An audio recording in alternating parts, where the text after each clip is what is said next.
أعوذ بالله من الشيطان الرجيم. Baik, bismillahirrahmanirrahim.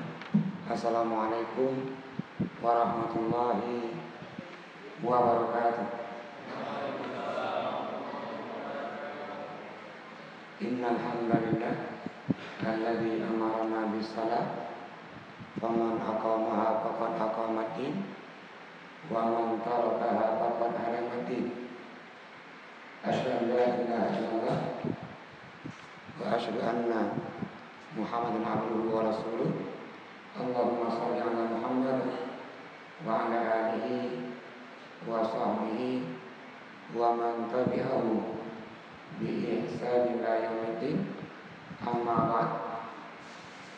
Kaum muslimin sidang halaqah yang Allah muliakan, alhamdulillah di malam hari ini kita diberikan kesempatan untuk terus belajar mengkaji ilmu Allah, dengan harapan semua ibadah kita ini Allah terima karena ilmunya. Di pertemuan sebelumnya kita hanya menjawab beberapa pertanyaan, dan malam hari ini sebelum kita buka juga sesi pertanyaan, ini suatu hal yang pokok juga, karena kita hari ini cukup sibuk, baik dengan kegiatan rutinnya maupun kegiatan pribadi, dan terkadang dalam sembahyang itu teringat yang lain. Ini pas sembahyang teringat bola, pas sembahyang teringat ini apelnya, sehingga terkadang juga lupa dan ragu berapa rakaat sudah sembahyangnya. Mungkin di rakaat yang ketiga, tapi ragu apa dua apa tiga, dan seterusnya. Nah, ini malah kita kaji ini sujud sahwi. Secara bahasa, apa itu sahwi? Sinonimnya dia an-nisyan atau al-ghaflah. Afatul ilmi an-nisyan, bencana ilmu itu nisyan. Banyak ingat, banyak lupa. Enggak banyak ingat, enggak lupa-lupa. Artinya bahwa orang yang enggak hafal enggak lupa. Maka tadi ini ketika ragu dalam sembahyangnya atau lupa berapa rakaat, maka ini untuk menyempurnakan sembahyangnya diperintahkan sujud sahwi. Kalau begitu, secara bahasa sujud sahwi bermakna sujud kalau kita ini lupa. Maka Rasulullah, Allah berikan juga sifat lupa sama seperti kita. Dalam sebuah hadis dikatakan, an Abi Hurairah ini, kata Rasulullah, innama ana bashar, saya juga manusia, nasitu kama tansawna, saya pun juga lupa seperti kalian lupa. Wa idza nasitu fazakiruni, kalau saya lupa, kata Nabi, maka ingatkan. Nabi orang yang terjaga, bersedia untuk diingatkan dan enggak marah. Maka dalam sebuah hadis, sallan Nabi, ini dari hadis Hurairah, rawahu Bukhari, Muslim, Nasai, dan Ibnu Majah dengan sanad yang sahih. Nabi memimpin jamaah di sembahyang zuhur. Setelah 2 rakaat, Nabi salam. Di belakang Nabi ada Abu Bakar, ada Umar. Nah, semua sahabat dia enggak mau menegur Nabi. Namun ada seorang sahabat yang dia panjang tangan. Bukan berarti dia pencuri. Emang dia tangan itu agak panjang dari ukuran normal, maka gelar dia Zulyadain, orang yang panjang tangan. Kata sahabat Zulyadain ini, ya Nabi Allah, aku suratis salat amnasita, apakah sembahyang kita zuhur hari ini itu qasar atau engkau lupa? Kata Nabi, mana sih itu? Saya enggak lupa. Namun sebenarnya dari bahwa Rasulullah, engkau sembahyangnya tadi 2 rakaat. Rasulullah tanya sahabat lain, haqqa ma qalu Dzul Yadain. Wahai para sahabat, betul ungkapan Dzul Yadain? Semua sahabat jawab iya. Nabi berdiri lagi, jamaah ikut, dan Nabi melengkapi 2 rakaat yang tinggal. Dan di penghujung sembahyang itu Nabi sujud sahwi. Maka ketika orang lupa atau ragu, diperintahkan dia sujud sahwi. Secara hukum, apa hukumnya sujud sahwi? Memang para imam mazhab nggak sepakat. Dalam mazhab Hanafi wajib, dalam mazhab Maliki sunnah muakkadah, dalam 2 mazhab sunnah. Namun nanti dalam mazhab Hambali dibedakan mana sunnah yang mendekati wajib, mana dia yang boleh menolak. Ini secara hukum. Namun jumhur ulama menghukumi itu sujud sahwi dia sunnah. Makna bahwa ketika orang lupa dan dia juga tidak sujud sahwi, maka sembahyangnya sah, namun kurang. Secara fungsi, sujud sahwi itu menyempurnakan, walaqad syafa'na, menyempurnakan yang lupa-lupa itu. Maka nanti ada beberapa macam sujud yang dalam sembahyang dia sujud sahwi. Nanti juga ada sujud tilawah dan sujud syukur. Ya, kita lebih berarti malam ini ke sujud sahwinya. Pertanyaannya ini, kapan kita ini diperintahkan untuk sujud sahwi? Yang pertama, hadis menjelaskan dari Abi Hurairah dan juga Abdurrahman bin Auf. Itu punya hadisnya. Idza syakka ahadukum fi salatihi awahida aw isnatain. Jikalau salah seorang ini ragu dalam sembahyangnya, apakah ada 1 rakaat atau 2 rakaat, faliyakul wahidah, ambillah yang 1. Kalau dia ragu, salasan am arba'an, 4 rakaat atau 3 rakaat, ambil yang 3. Dan terus sempurnakan rakaatnya. Kalau seandainya ternyata nanti ini ragu, misalnya ini 2 apa 3, maka ambil 2. Orang ini ternyata sudah 3, dia tambah 2 itu 5 rakaat. Maka fungsi sujud sahwi itu untuk menggenapkan. Ketika orang ragu antara 3 dan 4, dia ambil 3 tambah 1 lagi 4 rakaat, maka fungsi sujud sahwi itu adalah menyempurnakan sholatnya. Maka secara hukum, ketika orang lupa sujud sahwi, itu dia sah sholatnya, namun penuh kekurangan. Maka secara fungsi ini sujud sahwi itu untuk menyempurnakan. Kalau begitu, kapan perintahnya? Idza syakka ahadukum, kalau ragu.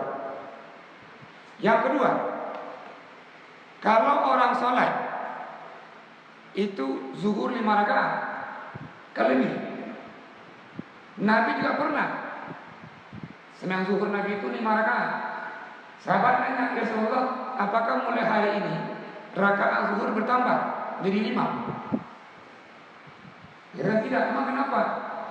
Engkau yang baginda sembahyangnya 5 rakaat. Dan Nabi sujud sahwinya itu di luar sholat, artinya sesudah salam. Kalau secara waktu, boleh sujud sahwi ini sebelum salam, sudah tahiyat, sebelum salam sujud sahwi, atau boleh juga sujud sahwi itu setelah salam. Nabi mempraktekkan. nanti kajiannya kapan kita ini sujudnya sebelum salam dan kapan sesudah salam. Artinya bahwa ini boleh sebelum salam dan boleh sesudah salam. Kalau kesalahan ini di dalam sholat, maka sujudnya sebelum salam. Namun kalau kesalahan di luar sholat, contoh ini, tadi sembahyang maghrib, ada yang masbuk, dia masbuk 2 rakaat, namun dia sembahyang 1 rakaat, kurang 1, yang sampingnya tahu, dia cokeh kawannya, jadi ente ya kurang 1 rakaat, maka dia berdiri lagi, lengkap 1 rakaat dan tutup dengan sujud sahwi. Atau sebaliknya, dia kurang 1 rakaat masbuknya, dan dia menambah rakaatnya 2, jadi ke 2 rakaat kurangnya. Ia saatnya tahu bahwa dia kurang 1, namun diamalkan 2 rakaat penambahannya, dia katakan, kamu tadi kurang 1 rakaat, namun penambahannya lebih 1. Nah, orang ini langsung sujud sahwi, dan sujudnya di luar salat atau setelah salam. Ya, ini yang kedua tadi, mungkin penambahan rakaat atau kurang rakaat, maka dia sujud sahwi. Sudah 2, yang awal tadi ragu, yang kedua ini kurang atau lebih ukuran bilangan rakaatnya. Yang ketiga, orang sembahyang isya, ini kan 2 tasyahud, tasyahud awal, tasyahud yang kedua terakhir, namun dia lupa tasyahud awalnya, 2 rakaat langsung dia berdiri. Kalau imam ini kata makmum subhanallah, nah ini kalau imam nanti, kalau imamnya baru mau akan berdiri subhanallah, ini duduk kembali, baca ayat, tetap tutup dengan sujud sahwi karena imamnya ragu. Namun jika imam sudah berdiri Allahu Akbar, enggak baca tadi dia ini, enggak duduk tasyahud, enggak baca tasyahud, baru makmum negur subhanallah, imam enggak mesti kembali mundur, atau kembali dulu kalau posisinya sudah berdiri. Nabi diingatkan sembahyang zuhur beliau ketika berdiri Allahu Akbar, dan Nabi atamma salat, menyempurnakan sembahyangnya, namun di akhir sebelum salam Nabi sujud sahwi. Maka yang ketiga ini secara dalil, secara umum kita sujud sahwinya itu kalau lupa tasyahud awal, baik duduknya maupun bacaannya, maka itu pun juga sujud sahwi. Adapun yang keempat, kita juga sujud sahwi. Ini ketika ragu, apakah ini tasyahud terakhir atau belum. Nah, ragu, mau diri enggak, malah dirinya kata makmum subhanallah, berarti iya nih. Nah, ketika makanya ini juga kalau seperti ini, walaupun sebelum salam tapi dia ragu, syakka, maka ini pun juga sujud sahwi. Ini hadis yang sharih menjelaskan kondisi kapan kita ini sujud sahwi. Kalau kajian kita, saya punya kitab Al-Mu'tamad Fikih Syafi'i. Ini fikih Syafi'i ini. Kalau di kitab yang pertama, orang sujud sahwi tarku ma'murin bihi, meninggalkan rukun. Ketika meninggalkan rukun salat yang 13, yang 14, maka dia sujud sahwi. Nanti dalam kajian mazhab Syafi'i ada di nama sunnah ab'ad. Apa di sunnah ab'ad?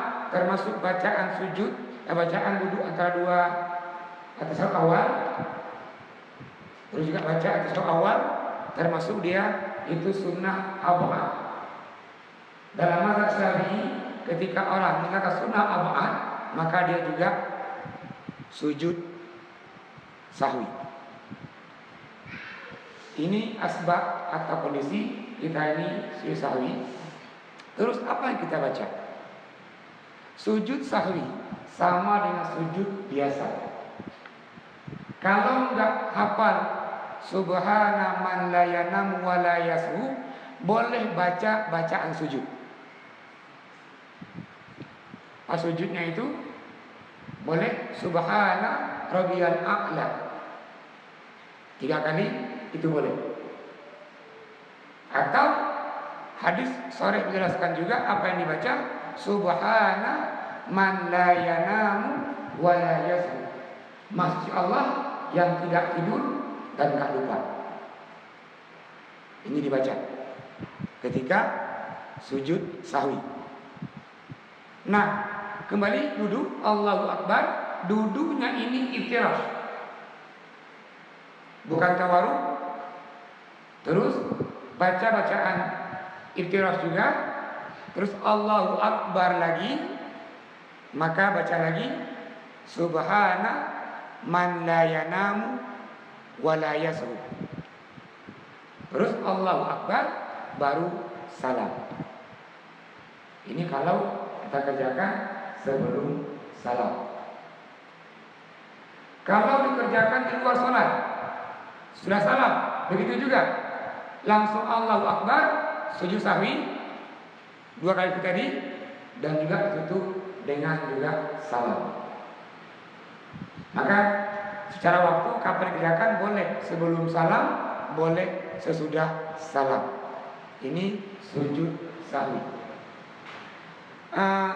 Sambil nunggu pertanyaan, saya masuk sedikit ke sujud tilawah. Kalau sujud tilawah itu, tilawah secara bahasa dia membaca, sama dengan qara'a yaqra'u iqra', tala yatlu, itu dia membaca juga. Maka Nabi ketika membaca ayat sajadah itu sujud. Apa beda antara tilawah dengan qara'a? Kalau qara'a membaca biasa, kalau tilawah itu membaca dengan pemahaman. Ketika orang lomba bacaan, disebut dengan dia tilawah, bukan qira'ah. Kenapa? Pas baca Qur'annya, dia mesti tahu hukum bacaannya, arti dengan ilmu tajwidnya. Maka katakan dia MTQ, musabaqah tilawatil Qur'an. Nggak pernah ada dia musabaqah qiraatil Qur'an. Ini beda antara tilawah dengan qiraat. Itu ada 15 ayat. Kalau dibaca, maka dari posisi kita berdiri langsung sujud. Di antaranya ini dalam surah Maryam ayat 59 di ujungnya, idza tutla alaihim ayatul rahman kharru sujadaw wa baqiyah. Yang sering dibaca dalam juz terakhir itu wasjud waqtarib. Ini sujud tilawah. Apa yang dibaca sama dengan bacaan sujud. Namun kalau kita imam, tahu kita ini, nanti akan jumpa dengan sujud tilawah. Maka imam sebaiknya sebelum sholat sampai ke jamaah, kita nanti di rakaat yang kedua atau pertama akan jumpa dengan ayat sajadah. Kita akan sujud supaya apa? Seragaman. Jangan sampai nanti imamnya sujud, makmumnya ruku. Pada yang ini kharru sujada wa baqiyah. Allahu Akbar kata imam, langsung sujud imam. Makmum enggak, ruku makmumnya. Karena makmum enggak tahu. Apalagi kalau kita punya ini jemaah ibu-ibu belakang. Nah, imam bila gini Allahu Akbar, ibu pikir sudah i'tidal. Akhirnya ini kan jadi kacau jamaahnya. Nah, kalau imam baca ini, maka imam itu memberikan informasi ke jamaah. Yang ketiga, sujud syukur. Ini banyak hadis yang menjelaskan Nabi ketika mendapatkan sesuatu yang menggembirakan, Nabi sujud syukur. Seorang sahabat namanya Ka'ab bin Malik mengamalkan demikian juga. Setelah perang Tabuk ini, itu juga sujud syukur. Atau terhindar dari musibah, itu pun juga sujud syukur. Apa yang dibaca? Tidak ada hadis yang sore menjelaskan apa yang dibaca ketika orang sujud syukur. Boleh juga dibaca bacaan sujud. Atau boleh juga Rabbi an ashkura nikmataka allati an'amta 'alayya wa 'ala walidayya wa an a'mala salihan tardau. Ini dibaca ketika sujud syukur. Ini tadi ini macam-macam sujud yang dikenal dalam istilah fikih tadi. Sujud sahwi untuk menyempurnakan sholat, sujud tilawah kalau jumpa dengan ayat sajadah, sujud syukur kalau mendapatkan suatu hal yang menggembirakan atau terhindar dari malapetaka atau mara bahaya. Ya, silakan yang mau bertanya. Kita di sujud ini boleh tanya di 3 sujud ini atau hal-hal yang lain.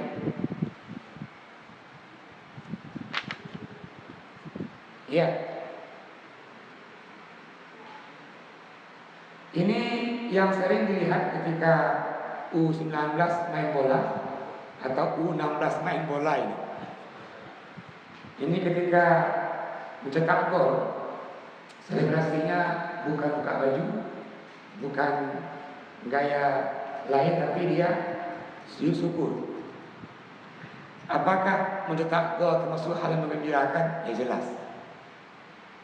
Semua pemain bola tujuannya adalah mencetak gol. Ketika cetak gol, maka ini suatu hal yang menggembirakan. Terus, apakah boleh seorang pemain bola setelah mencetak gol dia sujud syukur? Itu boleh. Nanti kajiannya, apakah sujud syukur mesti bertoharoh? Apakah sujud syukur mesti menutup aurat? Coba bayangkan, kalau Evan Dimas mencetak gol, dia cari dulu keran, mau wudhu dulu ya, berwudhu, setelah wudhu minta ke penonton, tolong ke sarungnya katanya, ke sarungnya. Ini kapan dia syukurnya? Kata wasit, keluar terus kartu merah, memperlambat permainan. Agar ini dibenarkan. Ketika orang syukur dalam kondisi seperti ini, dibenarkan dia tidak menutup aurat, dibenarkan dia juga tidak bertoharoh. Namun kondisi yang memungkinkan dia untuk menutup aurat, memungkinkan dia bertoharoh itu lebih baik. Nah, kajian kita, kalau hadis menjelaskan enggak mesti yustaru bithiyab, enggak mesti dia menutup aurat. Kalau kajian kita yustahabu, dianjurkan. Yang mau syukur itu dia mesti menutup auratnya dan dia bersuci. Maka pertanyaannya ini boleh enggak? Nah, kan boleh. Hanya boleh, tidak, maka jawabannya boleh. Boleh ketika mencetak gol. Terus, assalamualaikum ya Ustaz. Apakah doa ruku dan sujud? Sujud pakai wa bihamdi atau tidak? Soalnya saya baca dalam hadis cuman bacaannya subhana rabbiyal azim tanpa memakai kata wa bihamdi. Mohon penjelasannya. Ya, ketika orang ruku, di antara doa ruku itu yang Nabi perintahkan, subhana rabbiyal azim. Ini hadis dari Anas bin Malik, diriwayatkan oleh Abu Daud juga, Nasai juga Baihaqi dengan sanad yang sahih. Ketika dia ruku, bacaannya adalah subhana rabbiyal azim. Adapun hadis yang pakai wa bihamdi itu hadis yang lemah. Dalam kitab Fiqh Sunnah jelaskan kelemahan hadis yang sampai dia wa bihamdi. Kalau ada dua hadis, yang satu cuma sampai subhana rabbiyal azim tanpa bihamdi, itu kuat dan sahih. Satu lagi pakai bihamdi, itu dia lemah, maka hadis yang diambil yang dipakai adalah yang pertama subhana rabbiyal azim tanpa wa bihamdi. Bacaan yang kedua yang boleh juga dibaca ketika ruku, itu seperti kita ini menutup majlis. Subhanaka Allah, subhanaka Allah wa bihamdi, Allahumma gfirli. Dan bacaan ini boleh dalam ruku dan boleh dalam sujud. Nah, ini kalau posisi kita ini ruku, bacaannya subhana rabbiyal azim tanpa wa bihamdi. Namun dalam kondisi sujud ini banyak bacaan doa. Kenapa banyak? Bunyi hadis menjelaskan, aqrabu ma yakumul mar'u min rabbi wa huwa sajid. Hamba sangat dekat dengan Tuhannya ketika dia sujud. Penghujung hadis, fa'aktsirud doa, perbanyaklah doa di situ. Maka doa sini ini cukup banyak. Dari Ali bin Abi Thalib, dari Anas bin Malik, dari Wa'il bin Hujr, tentang bacaan ketika orang sujud. Termasuk nanti juga ketika orang sujud itu subhana rabbiyal a'la wa bihamdi, tapi dibolehkan. Ini beda ya. Tadi subhana rabbiyal azim tanpa bihamdi ketika dia sujud. Perintah hadis fa'aktsirud du'a, perbanyaklah doa, maka dibenarkan di sini ini menggunakan wa bihamdi. Atau boleh juga subhana rabbika bihamdi Allahumma gfirli, ya Allah ampuni saya. Dari Ali bin Abi Thalib, Allahumma inni zalamtu nafsi, saya menzalimi saya sendiri, faghfirli, tolong ampuni saya. Maka ini doa yang dibaca ketika sujud. Nanti banyak itu hadis saya menjelaskan bacaan doa ketika orang sujud. Kalau kita biasa menggunakan subhana rabbiyal a'la, maka lanjutkan. Yang kita menggunakan di sujud ini subhana rabbiyal a'la wa bihamdi, teruskan. Wa bihamdi tadi yang lemah hadisnya ketika ruku, namun tidak ketika sujud. Yang biasa dengan wa bihamdi ketika sujud, teruskan. Berapa kali bacaannya? 3 kali. Maka yang lebih tepat ini ketika kita ruku, bacaannya subhana rabbiyal azim. Itu 3 kali dengan tidak menambahkan dengan wa bihamdi. Selanjutnya, assalamualaikum Ustaz. Bagaimana kalau dalam sholat kita lupa rakaat? Pada rakaat ketiga atau keempat, atau tahiyat awal sudah atau belum? Saya enggak sujud sahwi, tapi mengulangi salat dari awal sampai ke akhir. Ya. Ketika orang lupa tidak sengaja. Ketika orang lupa, dia enggak tasyahud awal, meneruskan salatnya untuk menyempurnakan dia sujud sahwi. Namun ternyata di akhir nanti lupa juga sahwinya, karena mungkin lagi sholat mikir lain, lupa tahiyat awal, juga lupa sujud sahwinya. Pertanyaannya secara hukum, apakah sah sholatnya? Sah sholatnya, namun kurang. Terus diambil langkah yang lebih aman. Langkah amannya mengulangi dari awal lagi. Boleh, namun jangan lupa lagi. Tidak ulangi, lupa lagi. Akhirnya nih sembahyang zuhur 4 rakaat, lupa, ulangi lagi. Lupa lagi, ulangi lagi. Akhirnya dari zuhur ke asar sembahyang ada kerjaan. Sembahyang apa itu? Sembahyang zuhur. Kok banyak kali lupa lagi. Boleh diulangi sembahyangnya, namun jangan lupa lewat. Ini kalau tanya boleh, ya boleh. Terus nanti selanjutnya ini apa hukum seorang makmum yang memiliki bacaan yang lebih baik dari imam, tetapi makmum tidak mau menjadi imam? Ini masalah kita hari ini. Namun hadis dari Abi Hurairah menjelaskan, ju'ilal imam liyutamma bi. Imam dipilih untuk diikuti. Memang bahasanya imam dipilih. Siapa yang memilih? Makmum. Artinya yang dipilih itu diyakini lebih baik dari yang memilih. Ini kadang untuk menilai diri kita ini, apakah saya mampu atau tidak, bukan saya, itu orang lain. Apakah kita ini baik atau tidak, kita nggak perlu bilang saya orang baik, nggak perlu bilang.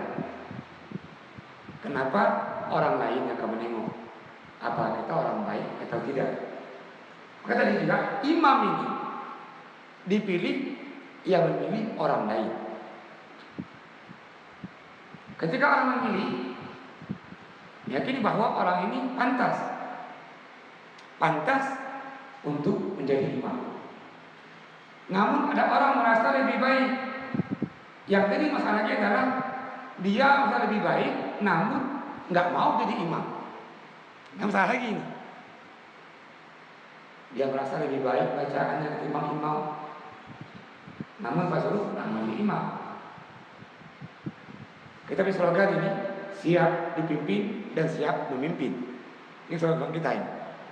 Termasuk dalam berjamaah itu juga. Ketika dipilih, siap memimpin. Ketika jadi makmum, siap dipimpin. Maka yang lebih tepat, ini jamaah memilih siapa imamnya. Karena hadis, ju'ilal imam liyutamma bihi, idza kabbara fakabbiru, idza raka'a farka'u. Sampai habis. Kalau imamnya takbir, maka takbirlah. Imam sujud, maka sujudlah. Baiklah, sambil menunggu yang lainnya, nanti jangan terkejut. Dalam kajian beberapa kitab, khusus ini kitab Asy-Syafi'iyah atau kitab bermazhab Syafi'i, itu akan menempatkan nanti jikalau sembahyang subuh imam enggak baca kunut atau dia berkunut lupa baca kunut, maka kita menganjurkan orang itu sujud sahwi. Namun sebelum sampai khilafiyah tentang kunut ini, yang pertama saya sampaikan begini. Kita ini Indonesia ini kan kalau juga berkhilaf, itu khilafnya di hal-hal yang buruk atau yang sunnah, bukan yang wajib.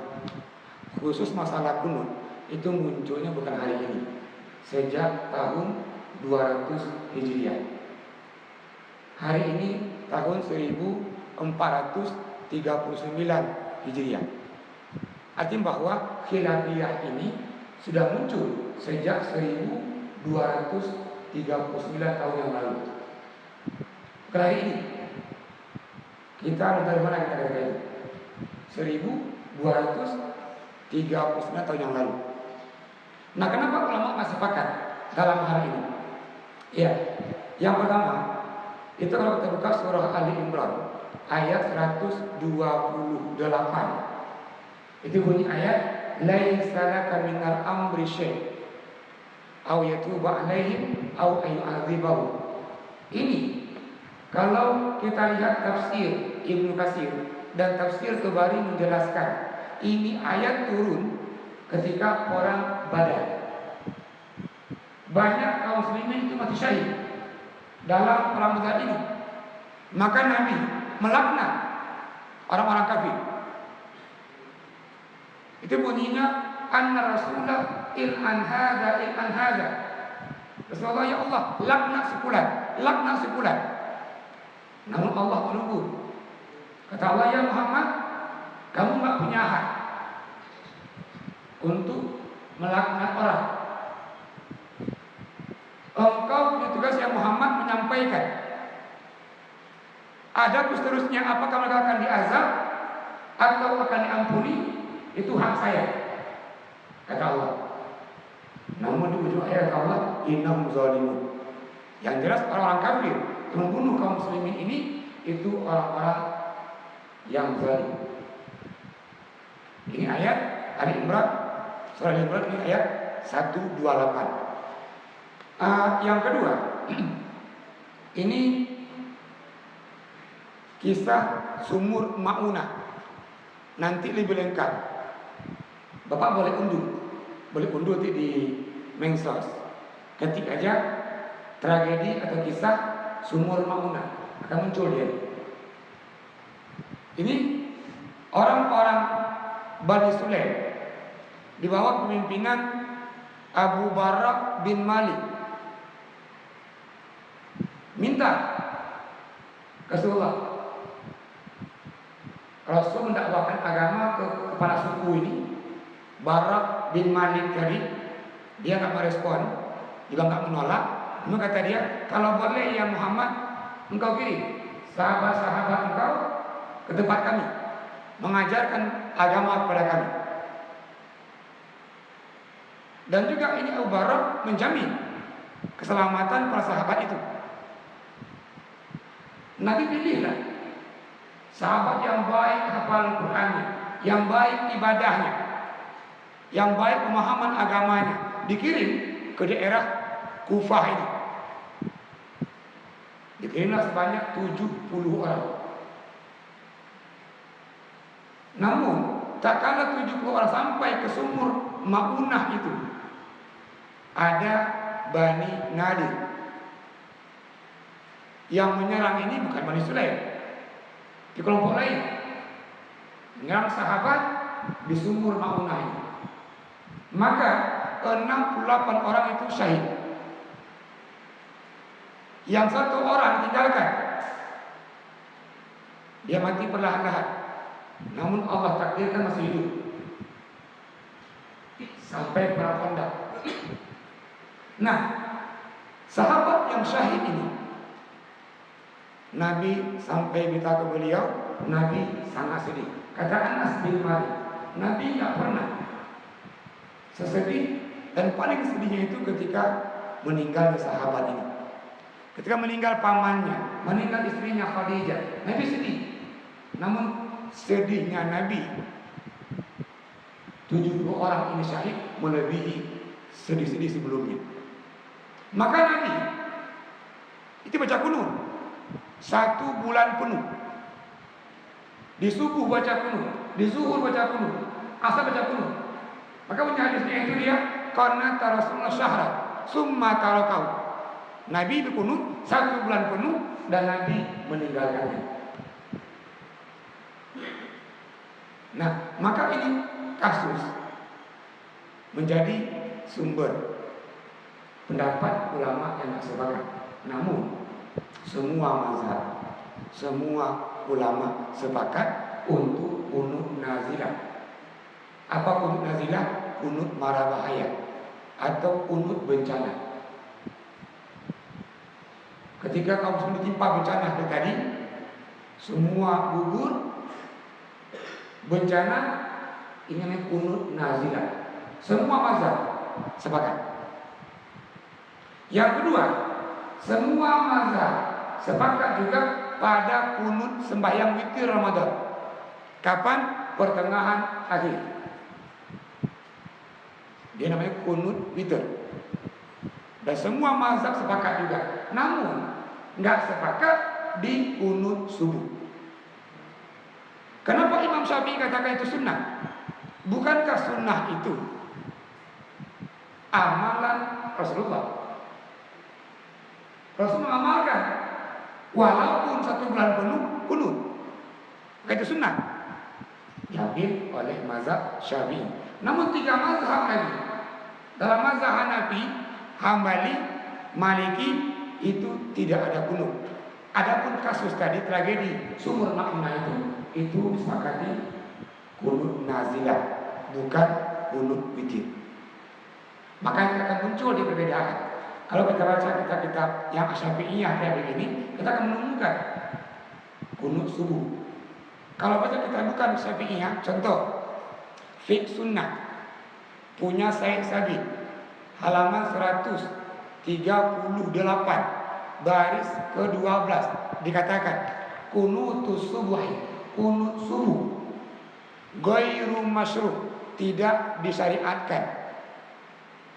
Kenapa berani dikatakan Sabiq kunut subuh tidak disyariatkan? Dia ambil hadis dari Malik al-Asja'i. Ini sahabat shalla khalfan Nabi, sembahyang di belakang Nabi, wa huwa ibnu 16, sejak dia berumur 16 tahun. Wa khalfa Abi Bakri, dia pun sembahyang belakang Abu Bakar. Wa Utsman, wa Umar. Ketika tanya dia, apakah Nabi kunut? Kata dia, semua orang ini. Siapa orang ini? Rasulullah, Abu Bakar, Umar, Utsman, tidak ada kunut. Maka kata saya sampai dalam buku sunnah itu, kalau seandainya Nabi terus mengamalkan kunut subuh ini suatu hal yang mustahil, sahabat meninggalkan. Nggak mungkin sahabat meninggalkan sunnah kalau Nabi mengamalkan. Yang kecil saja, berjenggot, pakaian, semua sahabat mengamalkan. Apalagi jikalau Nabi nggak pernah meninggalkan kunut, lantas sahabat meninggalkan, suatu hal yang mustahil. Ini kajian fiqh sunnah. Maka hari ini kita cenderung memberikan tawassul, artinya di posisi tengah. Bagi sahabat kita yang mau berkunut, ya silahkan. Yang tak berkunut, silahkan. Namun jangan pernah katakan bahwa orang-orang yang tidak kunut nggak sah sembahyang subuhnya. Kalau kajian yang jujur juga, tengoklah secara fikih sahnya sebuah ibadah kalau dia sempurna rukun dan syarat. Kita baca rukun-rukun sembahyang nggak menempatkan kunut. Syarat sah sembahyang nggak menempatkan kunut. Nah ketika orang nggak kunut, kita katakan nggak sah subuhnya. Sang-sang kita ini Tuhan yang menghukumi, oh ini nggak sah, itu nggak sah. Nah kajian fikih tadi mengatakan lengkap syarat, lengkap rukun, sah. Dan kunut nggak termasuk rukun, satu syarat. Namun hari ini yang bermazhab Syafi'i yang mengamalkan tadi kunut, teruskan, lanjutkan, maka jangan ini saling menyalahkan. Kita bukan pada posisi ini menghukumi sah tidaknya, dan munculnya ini bukan hari ini, dan bertahun-tahun sebelumnya. Bukan bertahun sebelumnya. Maka kalau kita katakan bahwa Imam Syafi'i salah, siapa kita? Kita katakan Imam Maliki, Imam Hanafi, Hambali salah, siapa kita? Dan yang kita kaji hari ini, kita kitab Syafi'iyah, kita kitab Malikiyah. Orang ini karang, yang orang ini tulis. Maka yang tepat adalah melapangkan hatinya, menghargai yang lain, dan tidak menimbulkan sini ini permusuhan. Sampai mengklaim ini yang sah, itu enggak sah, dan seterusnya. Maka ketika orang bermazhab Syafi'i, maka dalam kitab-kitab Syafi'i, kalau dia berkunut subuh dan lupa kunut, dia pun juga sujud sahwi. Dan kita memberikan solusi bagi kita hari ini yang berkunut dan imamnya tidak kunut, maka setelah nanti imamnya salam dengan imam, maka yang bermazhab Syafi'i tadi sujud sahwi. Kalau kita hari ini nggak berkunut, imamnya kunut, ketika imamnya kunut, kita diam saja.